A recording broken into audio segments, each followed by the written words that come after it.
It's amazing to see that you are both witnessing the strategic cooperation and also the pragmatic cooperation. Remember, we are small island states. We are vulnerable to the impact of climate change. We are visited by hurricanes, storms almost every year. Sometimes they're not as intense. But one of the things that China was able to do for us was to construct rehabilitate one of our major highways that connect the north to the south of the island, and to build it in a way that it was able to withstand the impact from one of the worst hurricanes we've ever had.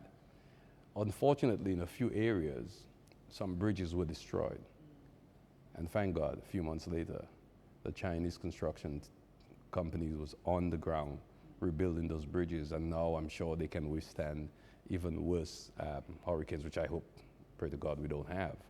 But that is the kind of partnership we've had, helping to build resilience in agriculture.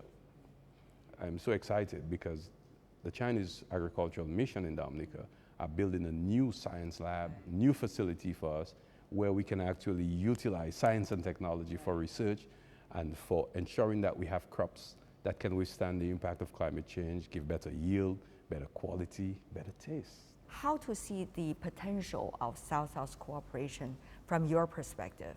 Well, I think what's the leadership that China has given has been the basis and foundation of South-South cooperation that is pragmatic and result in pulling people, lifting people out of poverty. We have been advocating South-South cooperation for a very long time, but we've also been actively involved in South-South cooperation. Our relationships with Cuba and Venezuela are some of the classic cases of where South-South cooperation actually work.